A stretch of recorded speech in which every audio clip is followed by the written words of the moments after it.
আবার স্বাগত, আপনারা দেখছেন দ্য বিজনেস। আমাদের সাথে স্টুডিওতে আছেন জেডআই গ্রুপের চেয়ারম্যান এবিএম জাহিদুল ইসলাম। আমরা বলছিলাম র্যাপিড ফায়ার প্রশ্ন করব। র্যাপিড ফায়ার প্রশ্ন করতে গেলে তো নতুনদের প্রশ্নের উত্তর দিতে হয়, আপনাকেও করব। আমরা সভাপতি থেকে করি। আমি শুরু করছি। প্রথম প্রশ্ন, তারা প্রথমেই জানতে চায় আপনার প্রথম ব্যবসা কোনটি ছিল?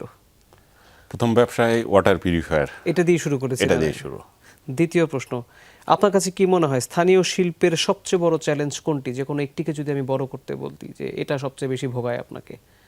এটা গভর্নমেন্টের পলিসি সাপোর্ট।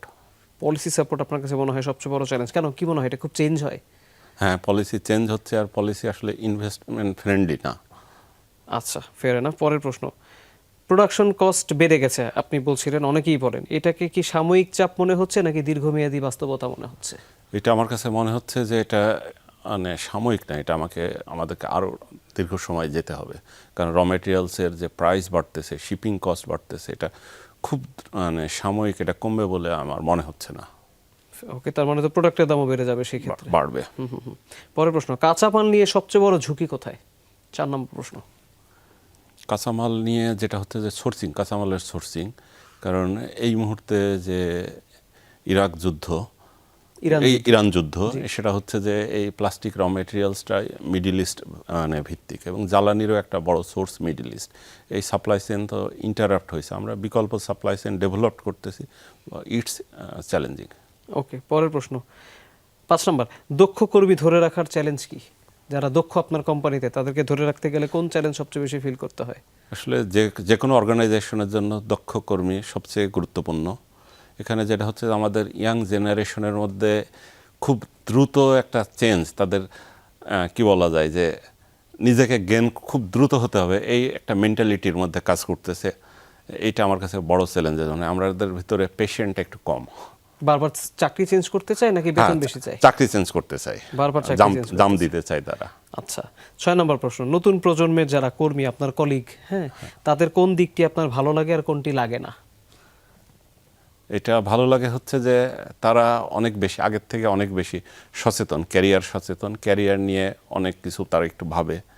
আর ভালো লাগে না হচ্ছে যে আমি আগেও যেটা বললাম যে এটা সব কিছু তারা দ্রুত পেতে চায়। আচ্ছা, দ্রুত পেতে চায়। আচ্ছা, অস্থিরতা কাজ করে। ওকে, পরের প্রশ্নে যেতে চাই, ব্যবসায় যখন ভুল হয় তখন দায়িত্ব নিচে নেন নাকি ডেলিগেট করে দেন? ডেফিনেটলি দায়িত্ব নিতেই হবে, যাতে আমি একটা টিমকে লিড করি। এটা আমার টিম আমি ভালো করলে কৃতিত্বটা টিমকে দিতে চাই, আর ভুল হলে দায়ভারটা আমি নিতে চাই।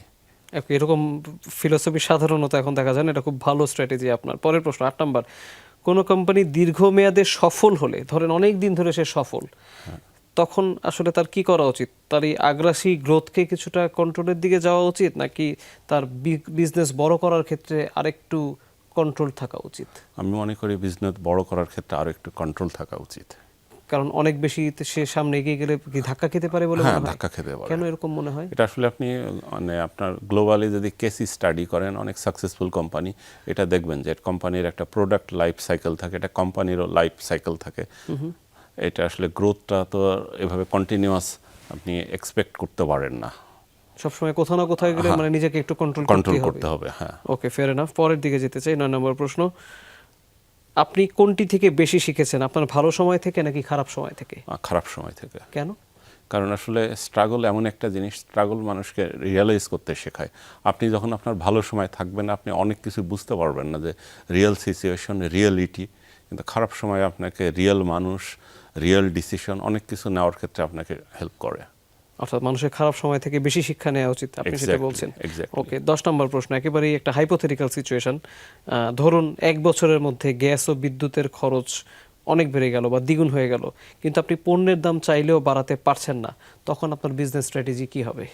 যেটা হচ্ছে আসলে আমরা এই ধরনের প্রবলেম অলরেডি ফেস করতেছি, যেটা র মেটেরিয়ালস এবং বিদ্যুৎ গ্যাসের দাম যেভাবে বাড়ছে, আমরা প্রোডাক্ট আসলে ওইভাবে বাড়াইতে পারতেছি না। আমরা যেটা করতেছি যে বিকল্প সাপ্লাই চেন, প্রফিট মিনিমাইজ করা, কোনো রকম সাস্টেন করা। এই মানে আপনাদের এখন তখন প্রফিট মিনিমাইজ করতে হবে। আমি আমার কাস্টমারকে ধরে রাখতে হবে, আমার ইন্ডাস্ট্রিকে চালু রাখতে হবে।